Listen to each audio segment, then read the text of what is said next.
Oh ini maaf Mas, ini mau tanya,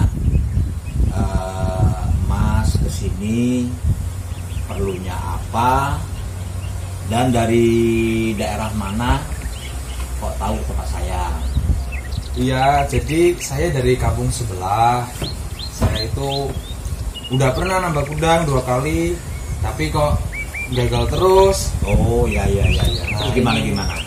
Ini kan dapat kabar bahwasanya ada yang kenal nih Kapoy. Oh, katanya di daerah sana. Oh ya udahlah, saya kesini. Nah di sini saya mau bertanya tentang beberapa hal, yaitu yang terutama itu pengolahan lahan yang masih belum saya kuasai, itu ya pengolahan lahan ini. Oh ya. Jadi gini Mas ya, kalau namanya kita nambah usaha, kalau namanya disebut tenaga ahli, sekalipun itu yang disebut orang teknisi, itu tidak ada tenaga ahli. Nah, yang ada namanya di tambak udang ini memang kalau masalah hal penghasilan ini semua tergantung rezeki. Namun kita perlu mengadakan satu pengolahan. Namanya kita berusahakan bagaimana caranya agar dapat berhasil. Nah jadi kalau untuk persiapan penebaran benur ataupun bibit udang, itu kita harus mengadakan pengolahan lahan. Nah jadi pengolahan lahan ini yang pertama kita mengadakan satu penyemponan. Nah penyemponan ini adalah intinya membuang endapan limbah ataupun kotoran daripada udang tersebut. Itu yang ke-1 agar udang tambak kita bersih. Nah yang kedua, agar tambak kita tidak terjadi pendangkalan akibat daripada endap-endapan kotor-kotoran seperti tadi. Nah itu langkah yang pertama. Dan langkah yang kedua, kita mengadakan yaitu pengobatan. Nah, pengobatan dengan sekut ini intinya kita mengantisipasi, yaitu untuk membunuh hewan darah putih seperti mungkin kuntit, bibis, udang rebon, dan mungkin juga ada udang ketinggalan saat kita panen.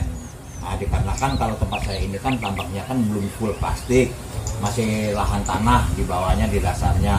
Nah jadi kan banyak pijakan kaki. Nah takutnya udang ada yang tertinggal di sana.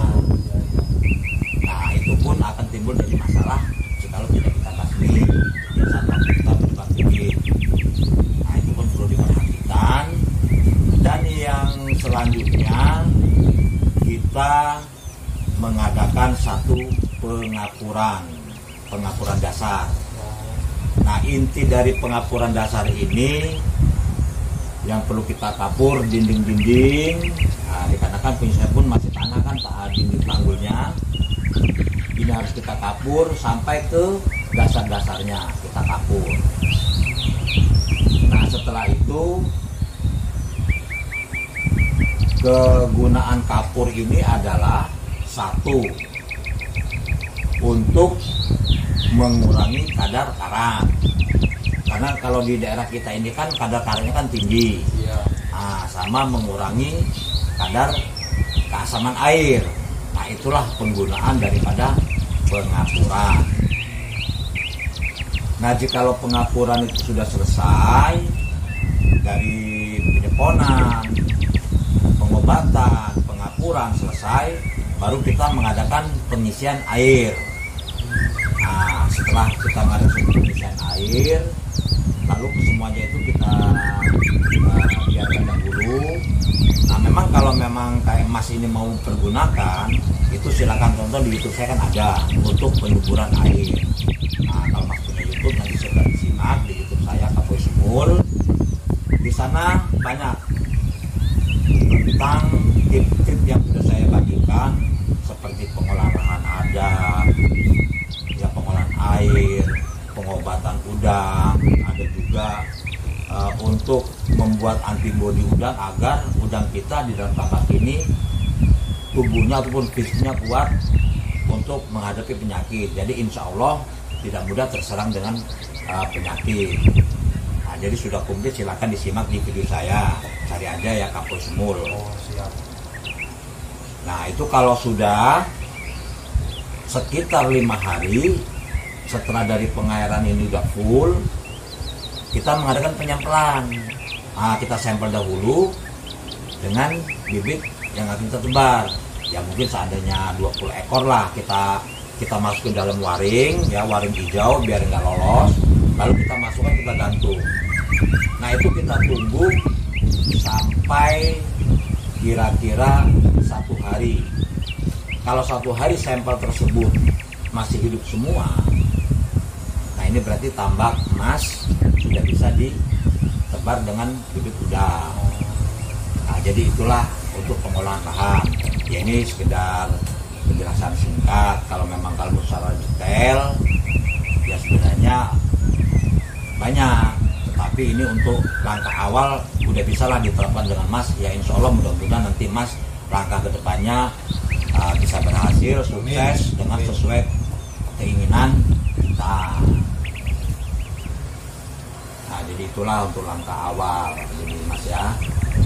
Yang perlu diperhatikan kembali kalau kayak kita sudah nyebar udang, ya mungkin setiap malam atau itu kita kontrol, kita cek mungkin ya banyak kodok atau apa. Nah dan juga seperti di atas lagi ini kan tali semua nih. Iya. Nah mungkin kalau Mas bisa melihat ya. Nah ini untuk mencegah agar burung tidak masuk ke tambak kita. Nah mungkin Mas belum tahu kenapa sih kok burung-burung itu jangan sampai masuk ke tambak kita. Mungkin Mas belum tahu kan intinya. Nah intinya gini Mas, kalau burung-burung tersebut dia dari tambak yang ada masalah atau berpenyakit, lalu dia terbang ke tambak kita, masuk, nah lalu dia membuang kotoran burung itu. Nah ini niscaya udang-udang kita akan tertular dengan penyakit. Nah karena burung itu pun salah satu untuk penyebaran penyakit di tambak-tambak. Itu salah satunya. Nah kalau karena itu tempat ini kan semua itu. Ini saya kasih tali semua. Jadi burung ya mudah-mudahan lah tidak ada lagi celah masuk. Sekalipun ada mungkin hanya 1-2 ekor wajar lah. Tapi yang biasanya kan rombongan sampai puluhan itu masuk burung apa sih namanya itu burung kuntul seperti bangau putih kecil. Nah itu burungnya itu yang sering rombongan kalau masuk. Nah itu yang sangat berbahaya. Nah, gitu. Memang kalau Mas selama ini kok nggak mengikuti jejak orang nambak dari dulu kok baru ini aja? Ya iya ini kan gimana ya, udah pengen nyoba-nyoba dulu. Nah ini nyoba 2 kali malah gagal. Ini terus dapat kabar ini katanya ada itu nambak itu Kapoi orang sana. Oh ya udahlah, saya cari informasi, cari ilmu gitu lah. Kalau saya ya bukannya gimana ya, tadi udah saya bilang karena kita berhasil ini adalah semua tergantung sama yang di atas. Dan mudah-mudahan nanti kita usaha mencari nafkah buat keluarga, dikasihlah rezeki yang berlimpah, rezeki yang murah. Tetapi dalam pengolahan udang ini ya kita juga harus tetap kita lakukan apa yang harus kita lakukan. Jangan kita pasrah begitu aja dengan di atas rezeki, tapi kita usaha kok tidak diurus, ini pun akan sia-sia. Jadi kalau pesan saya Mas ya, kita berusaha, kita jangan merasa karena kita pemula, kalau kita bukan tenaga ahli, jangan. Tenaga ahli nggak ada di udang, ataupun kita namanya berusaha tenaga ahli nggak ada. Satu contoh seperti kedokteran Mas, banyak tenaga ahli kandungan, tenaga ahli ini. Tetapi dia kalau lagi merawat orang, kalau yang di atas berkendak lain tidak tertolong juga. Nah begitu juga kita dengan udang, kita urus, kita kasih ini, kok yang dilalahnya memang yang di atas belum memberikan rezeki pada kita jangan putus asa. Belum waktunya, bukan tenaga ahli, bukan, itu belum waktunya. Tapi kita kan wajib namanya kita nampak udang ini ya kita olah sesuai dengan apa perilaku udang yang harus kita kerjakan. Jadi hanya itulah yang dapat saya kasih informasi, Mas. Oh, ya ini udah lengkap banget ini, Pak. Udah lumayan lah dapat informasi kayak gini kan. Ya nanti ya saya mulai terapkan lah di tambak saya. Semoga aja berhasil lah. Ya mudah-mudahan lah, insya Allah saya doakan berhasil dalam Mas menambak udang walaupun sebagai pemula. Ya memang alhamdulillah sih kalau kayak saya ini kan istilahnya ya kalau mau dibilang berhasil yang ini tidak, tapi alhamdulillah selalu dapat rezeki setiap panen. Walaupun saya ini semua kotak saya ini kan ada sekitar 10 kotak. Nah ini alhamdulillah walaupun tidak begitu melejit tapi alhamdulillah ada hasil. Apalagi yang trip yang panen kemarin ini kan semua udang saya ini kena penyakit semua ini. Semua kena penyakit yang mati satu persatu per harinya. Tapi alhamdulillah setelah saya perjuangkan, saya obati ini itu, alhamdulillah sembuh. Bahkan sampai bisa tersial, sampai ke panen yang waktu saya inginkan, alhamdulillah berhasil juga. Ya nanti silakanlah dilihat aja di YouTube saya, dibuka-buka di YouTube itu kan, di sana juga tipu dan banyak saya berikan, bisa dilihat ya. Kalau masalah penasaran lagi silakan datang aja di sini lah. Jadi cuman itu yang bisa saya jelaskan, Mas, saya karena saya juga bukan teknisi, saya juga hanya sebagai petambak dan pemilik tambak ini, dan ini pun saya kelola dengan saya. Ya ada juga anak-anak buah saya juga ada, tapi kan mereka saat ini lagi pada keluar ini, nggak tahu lagi mungkin cari makan, mungkin malas pada masak. Oh ya ini loh. Oh iya ini ya kayak gini lah namanya ditambak. Kuenya gini, untung nggak dikasih pelet.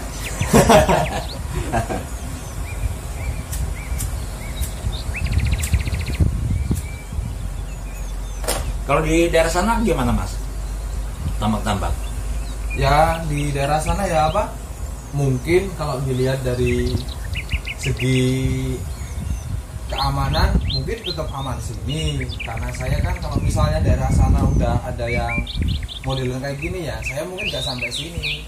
Nah, terus kok dapat kabar-kabar lagi yang lebih aman, lebih bagus lah tambak daerah sini, yaitu Pak Kaboy. Oh ya udah saya kesini lah.